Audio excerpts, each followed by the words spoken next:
Hi there, welcome to the Single Dads Unplugged. I'm your host, Muzi Mthabela, and we are all about building bonds and creating bridges between fathers and their kids. And I must say, I'm so grateful that Muzi Mthabela has agreed to return to our podcast series to share his insights, his thoughts.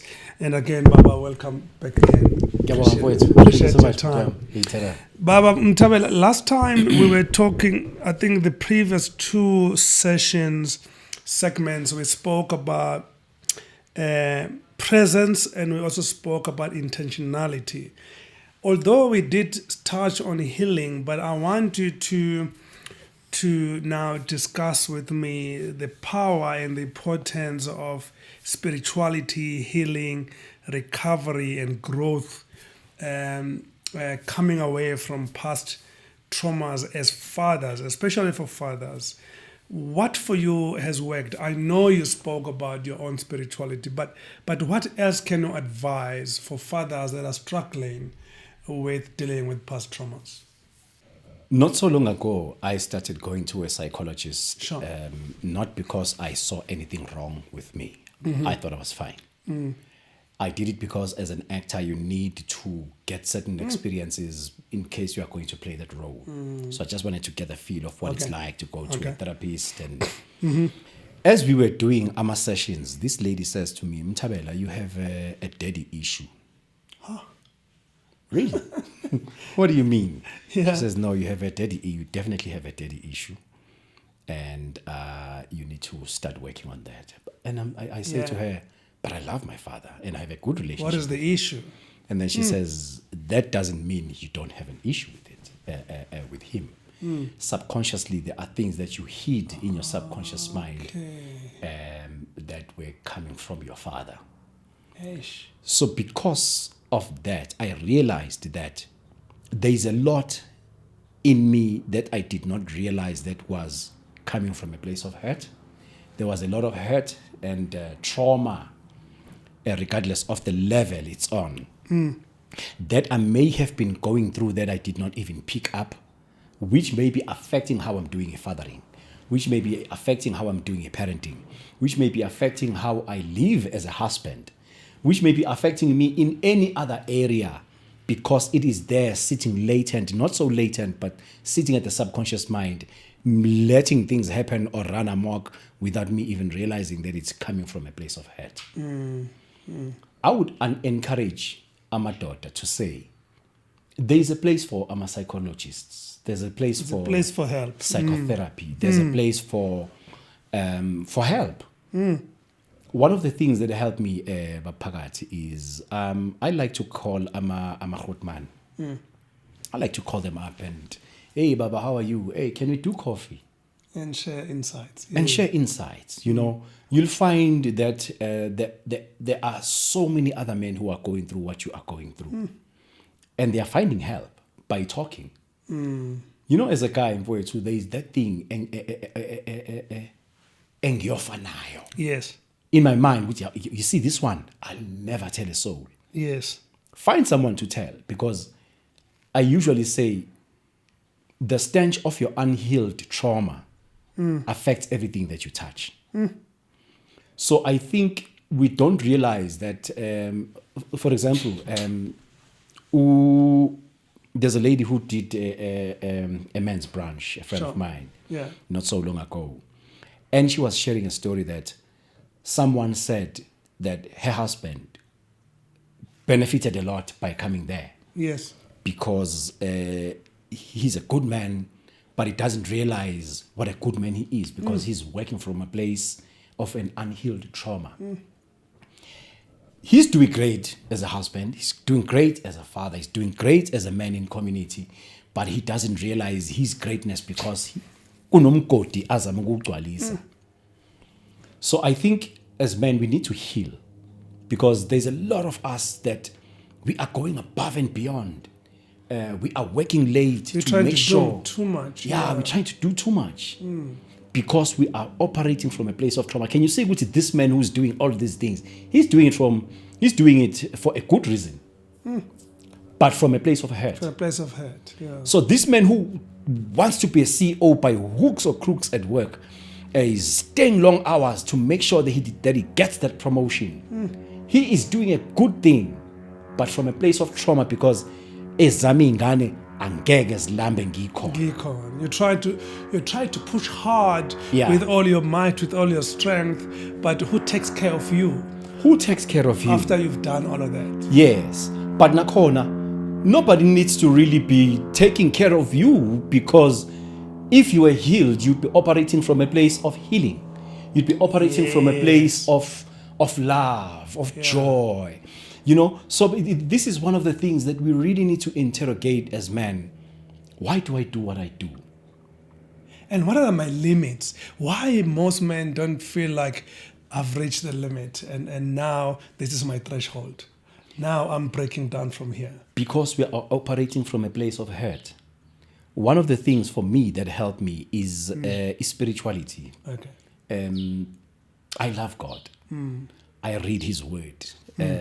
Sometimes it's at time.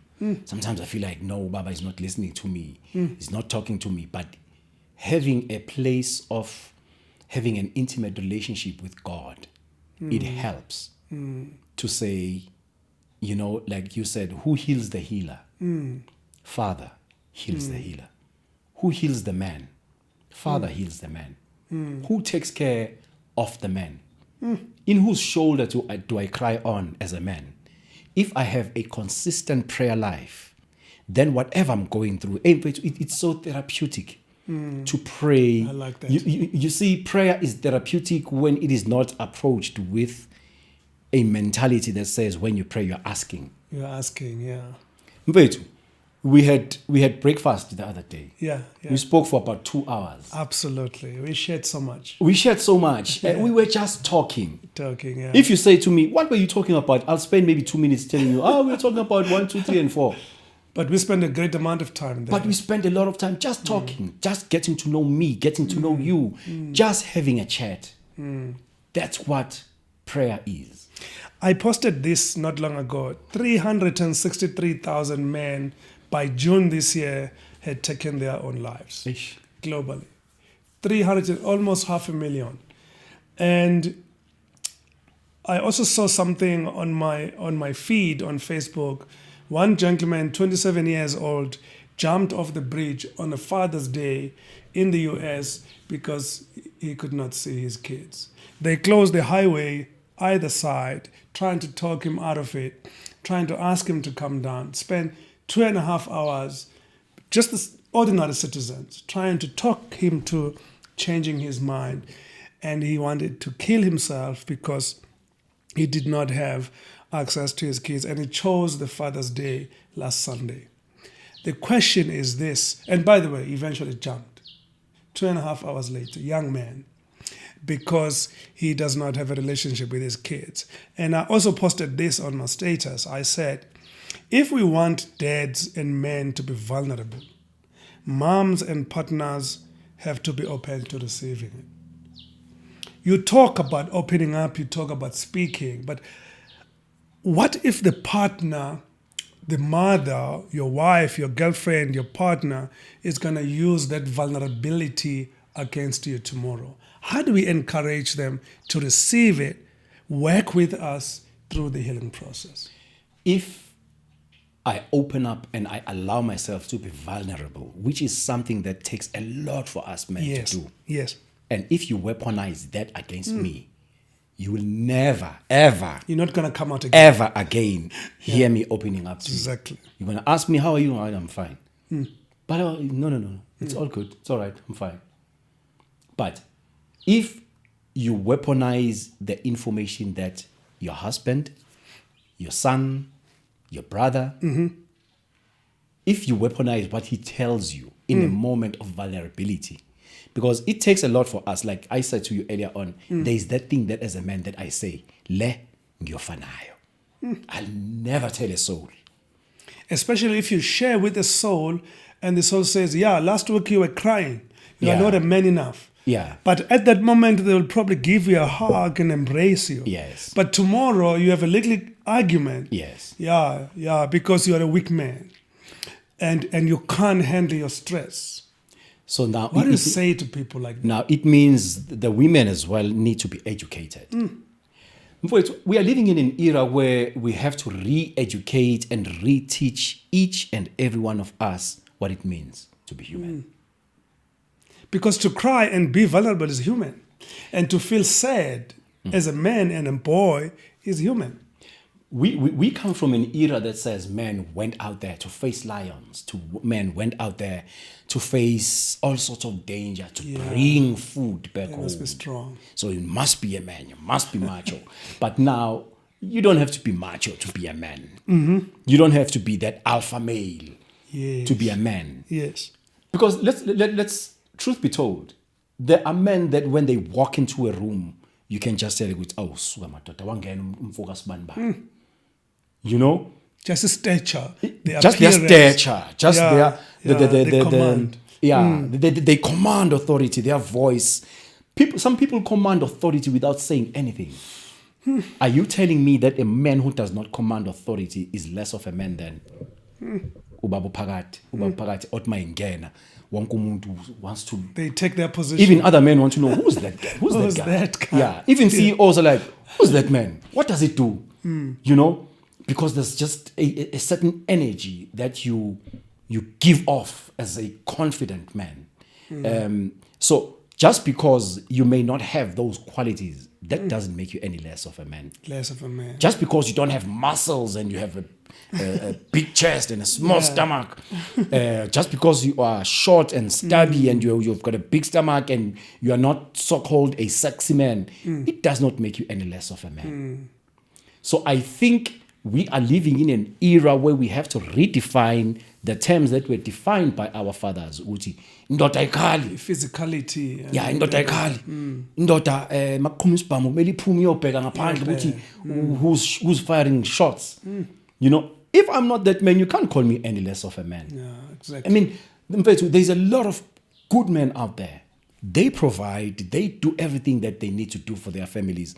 Just because you don't have a six-pack, then you are not called a man. Then you're half a man. So it means we as men, we need to be re-educated. Yes. Uguti, what is a man? Women as well need to be re-educated. Because sometimes women tell us that if you don't have money, you're not good enough. You know? So are you saying that a man who wants to spend time with their kids, even though he doesn't have money, is not worthy, of the attention of his kids just because he doesn't have money? That's crazy. Back to healing, and there's someone that sent me a note that said, it's time we confront the painful truth. Too many men are suffering in silence, hiding pain behind performance, humor, responsibility. Society has told them to man up, push through, be strong, but the cost of that silence is devastating. What do you say? I mean, we carry a lot of pain, anger, and perhaps resentment as men, but how do we start releasing the pain and maybe dealing with the pain, even at a societal level, without seeking therapy? You know, Mfowethu, I must say, because of social media, we've been seeing a lot of not popular organizations or just guys coming together to say, Machita, shisinyama. You know, and they start talking. I've seen platforms where men, old men, start speaking to boys. I've been in platforms where, not even platforms even. Yes. I've been, maybe let's say I've been interviewed in some podcast somewhere. Yes. Or we were at a party somewhere. Yes. Young boys come and ask questions like, so Grootman, tell me, what do I need to do to be a good man? You know? Wow. There's a hunger for young people to do better. And there are platforms that are being created all over the place. Some official, some not official, where you just see men talking to each other. And there's a young boy who's just taking videos and posting them on social platforms of men, good men, sharing good just advice to young boys. I think we need to create a status quo of vulnerability as men. But you know, the other day I had a men's conference. The man, the father, the husband. Yes. And many men were saying, Muzi Mthabela, in our next conference, we don't want cameras. Oh, yes, yeah. create a platform they wanna where come out, yeah, and be create authentic. And he was saying to me, Mfowethu, I see you are saying this is a Q&A session, but the cameras are rolling and all I over don't the want to be trending Yeah. because of the things I say here.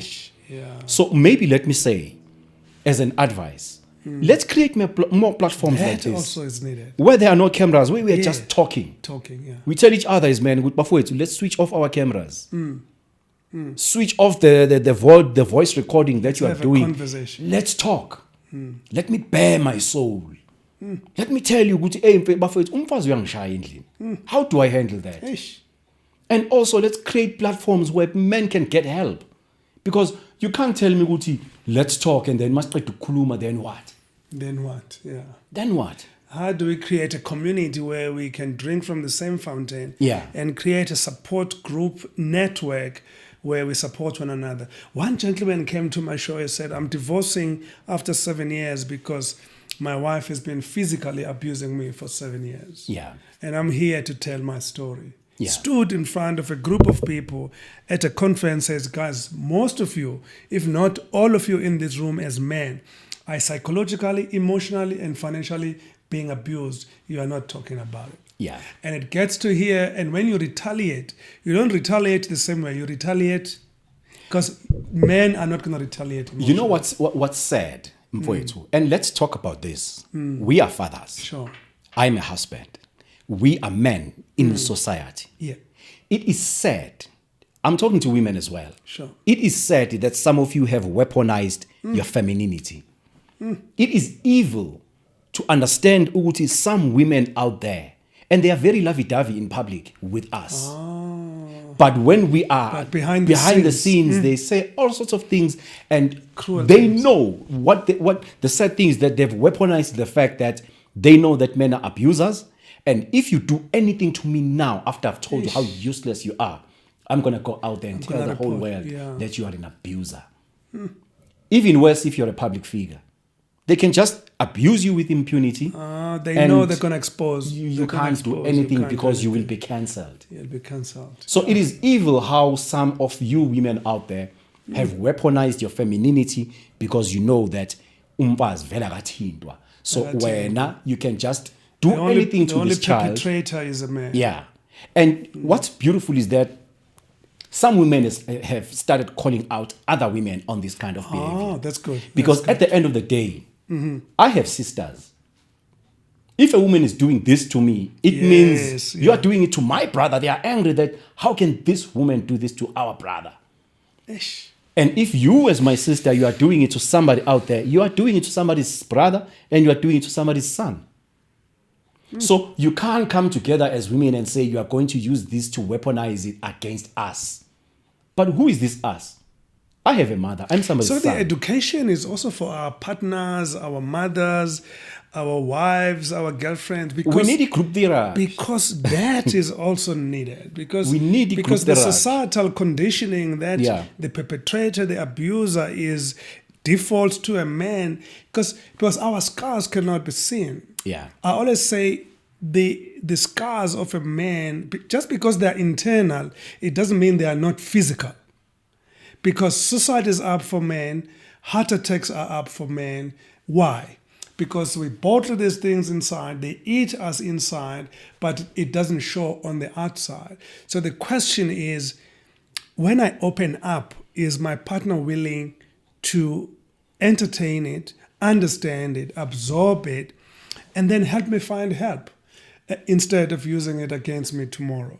So the next question is this: how do we break the stereotypical generational cycles around men are tough, women must submit, and women must always ask for protection, women must ask for support? How do we change the narrative? Because now both men and partners are working and wives are working perhaps, but how do we break those generational stereotypes that say men must always do everything as the wife will nest the household? You know, my brother, it is so unfortunate that we are a generation that hates God. God is perfect and his systems are perfect. We need to go back to the ways of God. That's the way. We need to put God The fundamentals back are there. on his throne. God's fundamentals are simple, which is why we want the new and improved way of doing things. Let's go back a few decades ago. There was, particularly after 1994 in South Africa, maybe the world over, there are different timelines. In fact, even T.D. Jakes preached about this a long time ago. He said, at the advent of women empowerment, women were so empowered, we ended up having women that work and men who didn't work. So we had angry women and pretty boys who stayed behind at home and do nothing. Home, yes. This is unfortunately the same thing that happened. I have nothing against women empowerment. Sure. But if you empower one gender at the expense of the other, then you are not healing. You are carrying on. The horse of oppression is the same. You just change the jockey. Just the jockey, yeah. So if we change the jockey and say, let's empower the woman at the expense of the man, now the woman is working, now the woman is making more money. And there was a time back in the 90s where women were saying, we don't need a man, men are bad. And now lately it's men are trash and all of those things. If you listen to social media platforms now, women are saying, we are tired of being strong women. There was a time when we were saying, Simbogoto, strong woman. Now they are saying, I am tired of being Imbogoto. Yeah. Women are saying that. I need help. Why? Because they played the role of a man. And when they played the role of a man, the man did not have a role to play. Then the man started playing the role of a woman. A woman. So whatever Utidi Jakes was saying, we now in America have strong women that are working and pretty boys that are not working. That's exactly what we see in South Africa as well. Where we see pretty young boys dating older women, buying them nice cars, and then they take these nice cars to go and date their peers. Their peers, yes. So all of these things are happening because we removed God from his throne. And the principles that are there, original, the spiritual principles I'm talking about. If, for example, the Bible says, God is the head of Jesus. Jesus is the head of the man. The man is the head of the woman. The woman, yeah. But now, if the woman says, no, I will not have the man as my head, I'm the head in this household, she may not verbalize it. But how she does things. Behavior. You know, there are families that you can go to and they'll tell you, umami boss like I. She didn't say it. But the way she does things, you can just tell there's no synergy between the parents. Yeah. Ubaba is driving, Uno got 1965, Umama is driving this big machine because she's making the SUV. money. You can't tell me how to spend my money, but in a family. Yeah. So you see, the moment we flip things around, we must be prepared for the negative side or aspect of us shifting from the way God says things must be done. God knows why a man is ahead of the woman, even if she's earning 25 times more than her husband. The man must remain the head because God said it. But if you decide to believe otherwise and do other things, then eventually, unfortunately with God, sometimes you don't see today the consequences of you not respecting the word of God. You see 25, 30 years later, if only I did this that way. Which is why today you are hearing women say, I'm tired of being strong. I had a conversation with this lady who was saying I was sitting with some ladies and they were saying, I think it was a tweet or they read something somewhere or they were there. And she said something like, guys, I am tired of doing things that a man should be doing.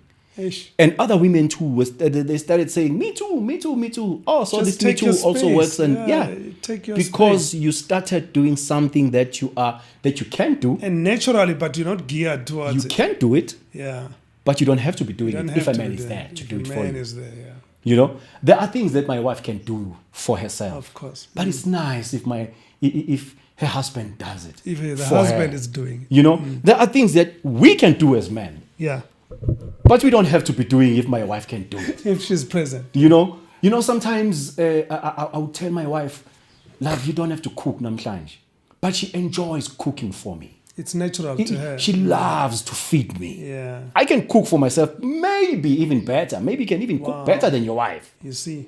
But you don't have to be cooking every day for her just because whatever the reason. It's a natural strength anyway. It's innate in her. I mean, if you catch somebody stealing in your yard, Umshaya iphi lokuzana iphi iTV yami intshontshe la. Hayi baba mina. Umshaya uzumuntu uyafake manje lo mntwana. But if your wife is there, she'll say, "Tell me to stop it. Yeah, stop it. Yeah. It's just a TV. No, baby, you must take it out. Ngiyayifuna iTV yami." Yeah. Because when 1 + 1 = 2. Yeah. This boy stole my TV. I want it back. Very Ngizomshaza logical. ikhiphe. Very logical. And your wife is like, "Oh, Nkosi yami umntana abantu lo. Oh, Nkosi yami." You know, I can feel the pain. Hey, you know, we are built differently for a reason. So when you start doing the things that, and if this is the problem now, Abu Stembis, with a woman who says, "We don't need you," especially when the man says, "I want to be involved." You say, "No, I can raise this child." Yes, you can. I'm self-sufficient. Yes, you can. I'm self-sufficient. No, you're not. Because there are certain things that I need to be able to teach my child, my son, my daughter. Which you can't do. Which you can't do. Yes, you can love them. But you can't love them like I can love them. Father's love is different. You know, sometimes I need to be able to come into my house and say, "Gezani Zicha, no. And then they start moving, they start washing the dishes. Yeah. And then the mother will come and say, "But you know your father, just wash the dishes Just and do keep what quiet." they... You know, Exactly. so me figure, wah. And the mother comes and say, "You know what, it's fine." Exactly. So when you will always be saying, "My son, No, my boy," all the time. and you will overcompensate with this child because you are trying to cover the spaces Kastembi. So you are trying to cover the spaces Mthabela. So you need, umntwana needs uthando luka baba, umntwana needs uthando luka mama. So if mama, you still have an opportunity to make things right, naloya baba, even if you are not together, let them see the child. For the sake of the child. For the sake of the child, not because of you. And if you're listening, in fact, we spoke not long ago about sons that are overmothered and underfathered. And we are saying, how do those boys come out like in society? Just like we speak about underfathered girls and overmothered girls. So it's girls that are looking for that father figure, eventually they look for that father figure in a partner, in a boyfriend, a sugar daddy. And a sugar daddy is not trained to switch heads between being a boyfriend and a father. And a provider, And is it fair to a father to adopt another woman as his girlfriend and also as a child? So we are saying, if you are a dad and you are listening, take your space, play your role, but make sure that that child has access to you, because your education, your counsel, your leadership is needed to that person. Because if they are overmothered, especially boys, and there's this void of a father in their upbringing, they come out very, very... They meet girls when they are older, and then they think those girls are going to mother them as well. And then the girlfriend is raised different, says, "No, you must take your space. You are a man. I'm not going to babysit you." So we ask the question, if you are a mother and you are watching and listening, what are you doing for that boy child whose father either passed, died, or is on the run? Have you found that person you can trust to play that space? Because that is the question. And Mr. Mthabela was saying in the previous episode, it's hard. Because that person that you're going to find as a social father, he himself may be broken or suffering from something. How do you find a person that you can trust? Let's help each other heal. It's a process, yes. Women need to heal too. As well. Women need to face their own demons too. Women need to heal from their own traumas too, as much as we need to heal. You know, one of the saddest things with South Africa is that we never really got to enjoy our freedom. We came from a traumatic experience, and before we could enjoy the fruits of all this toy, of all this siaya, epitoli, our country was flooded by people from all over the world. And before we could enjoy the fruits, everybody was already on our trees. We did not find healing as a people. As a country even. As a country, we did not find healing. Black people are on their own, which is why we have such a destructive tendency, because the apartheid government made sure that systems were working. Of course, they were using us and they were underpaid, but the systems were working.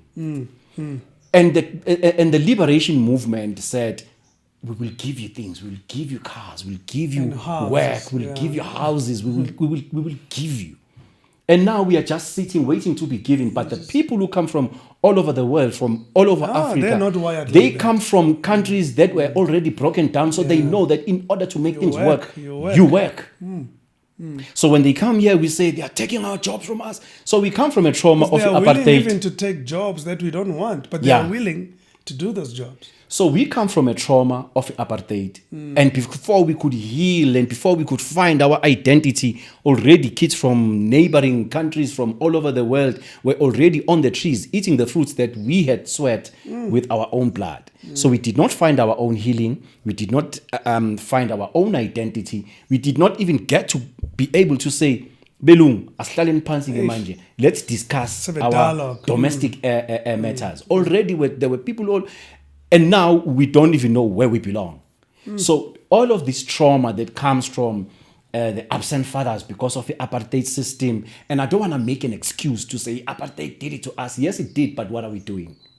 So before we could even find our own healing, by then, now we have to live with the trauma of our unhealed self from apartheid.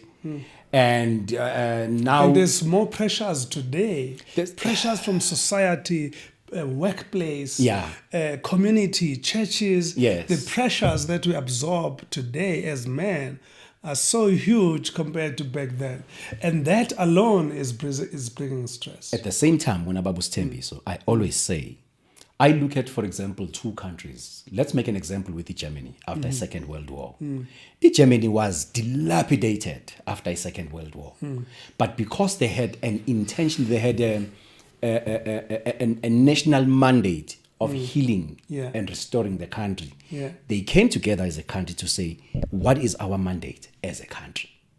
They fixed their country. The German mark is one of the strongest. Deliberate. They were intentional. Guys, let us now work on healing the nation. Come the Jewish nation after the Holocaust. Yes, the Holocaust, yes. Lest we forget. So they had, fortunately for each Jewish community, they have systems in place that they know, this is what we do, this is how we handle business, this is how we handle family. They have those principles that they live by. And because they had a mandate to say, let's heal and take over again, because they believe it is their intrinsic right to rule the world, they said, okay, almost 7 million of us have been killed. What are we going to do? What is the national mandate, or what is the national mandate of the black nation? Identity yomuntu omnyama. What is our identity? Sifunani? What systems are we putting or have we put in place to make sure we get to that vision? I always make an example of one of our former presidents. He's my favorite for this reason. When Ubaba Mbeki took over, he told the nation what his vision is. He said, this is what I want to accomplish. For that phase of the transition. I want to fix 1, 2, 3, and 4. And that's exactly what he did. And because he shared his vision, he said, one of his that were close to his heart was the African Renaissance. Yes, of course. We started seeing dressed like Nigerians, dressed like Ghanaians. Why? Because our father had spoken, the voice of authority had told us the vision, and everybody bought into it. Our father spoke about corporate social investments, and companies bought into it, and everybody bought into it because the voice of authority had spoken and said, this is the vision. What's our vision as black in this South generation? Africans? We don't know. What is our vision? It's difficult. Bafuna no baba. Instead, manje, if Mthabela, his business is thriving, he's making millions, he goes and lives alone somewhere with his family. It's just him and his family. Which is exactly what even the politicians are doing. Okay, guys, what can I get out of this for myself and my family? We need to close. One question. What do you say to men that are afraid of therapy, afraid of professional help, that are saying, I was born strong, I'm resilient, I am going to navigate through this life on my own, I don't need help, I'm going to figure things out? What do you say to them? Because statistics is telling us that they are not as strong as They think. They think. Yeah. And you can see the suicide rates, the heart attack rates. So what are you saying to someone listening, saying, yeah, it's nice to say, but there are no gateways or places for us to come out and express ourselves? I ask one question. What is at stake if you don't? Yes. Yeah. What is at stake if you don't get healing? If you don't get help. What is at stake if you don't go for therapy? What is at stake if you don't sort that problem out? Because whether you know it or not, that thing that you hid and that you put under the carpet, it's coming out somehow. It gets bigger. It's like if you ate garlic. Yeah. You may not smell it, but everybody can smell it. People know. Everybody around you can smell it, but you don't. Yes. It's the same with the trauma. Everybody's like, why don't you do nenhliziyo encane kanje? When I was born to nenhliziyo encane. Bleeding on people. Hayi angifuni abantu bangijwayele kabi. Because you are bleeding on people that did not hurt you. Because you don't want to confront. You see, the thing is with the healing, if I have a wound and it has a crust and it has pus inside, you need to remove the crust, First. which is not nice. It's painful. You need to get gauze, cleaning material to clean the wound, and it is not nice. It's painful. But before it heals, it needs that. But before healing, you need to remove that pus. You need to clean and dress the wound. Then you need to put fresh plaster and fresh medicine. Yes. Then the healing process starts. And just because you've put a plaster, it doesn't mean you'll be healed tomorrow. Healing is a process. Allow yourself. Be gracious with yourself. Like that. Allow yourself the grace to heal. Allow yourself the grace period to heal. Allow yourself to be weak, to be vulnerable. Allow yourself to be human. And to feel. I was saying, talking about the boy child at the SABC, I was saying we need to allow boys to feel and to feel the pain and to express the pain. Yeah. And that is human and that's ordinary and we need to allow it. If you can allow it in a boy child, when they grow up, they will be used to expressing themselves. Yeah. But bottling things up, they just grow bigger and bigger. Yes. And they kill us inside. Parting short, if you had to really look at your own healing process, and you spoke earlier about healing is continuous, what are the big takeaways? What are the lessons that you walk away with when you begin to accept, I need help, I need healing? What are the big takeouts? The big takeout is that it takes a lot to allow yourself to be vulnerable. But for the sake of the people who are in your life, for the sake of the people who are assigned to you, make the dive. Just take a jump. Pay the price. Take the jump. Allow yourself to be human. And there's this problem-free philosophy, which is a deception and a lie. There's no such a thing as a problem-free philosophy. Life is full of challenges. You will face challenges. Designed like that. Such is life. But there's a lot of benefit to be had from healing and from learning and from growing from the pain that we go through. Because when you go over 1 meter hurdle, You're not the same again. you are not the same. Now you know that if I face another 1 meter hurdle in my journey, I know, I am confident, I will jump over it. Eish. And then life gives you 1.2 meters. You may fall, but you will rise again. And until you go over that again, because now you have confidence. I've overcome that before. So you see, your confidence and your grace and your ministry, because the things that we go through, we go through them so that we become of assistance to someone. And you tell a who story. Goes through. You tell a story. And you tell a story. And just the stories that you've told us, I'm healing. As I'm sitting here, I'm thinking, wow, I thought my situation was bad. As I hear and listen to hear tell your story, I'm healing already. Because I'm thinking, wow, if a person of this caliber can tell a story and go through a journey like this, who am I to think I'm worse? Take the shame out of what happened to you. Remove it. Sometimes we don't want to go through because we are ashamed of what we went through. Ridicule. Remember, some of us didn't choose the things that happened to us. Hey. And we are ashamed. No. Heal so that you can sit and say, You know what, guys? I also went through this. Like, how was it as Grootman? If Grootman went through it, Imagine. I can also go through it. And I can handle it. If you handled it, I thought you were strong. Yes, you are strong. But you went through this. Yes, you did. If you did, and your testimony will help somebody else to do better, to heal and become a better person. Baba. But it starts by you opening up, allowing yourself to be vulnerable, within, and yes. take away the shame, because it is you And remove the thinking about who's looking and who's watching. heal for your It's sake it's and for the about sake you. of those around you. And it's about you. Baba, we need another day for this topic. If you're listening, I'm going to ask him again. Season 7 is coming after July.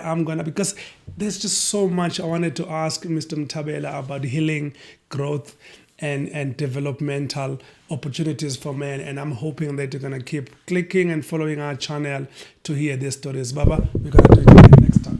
Appreciate Appreciate it, man. Bless you, man. Awesome. Hey, ta-da. Awesome.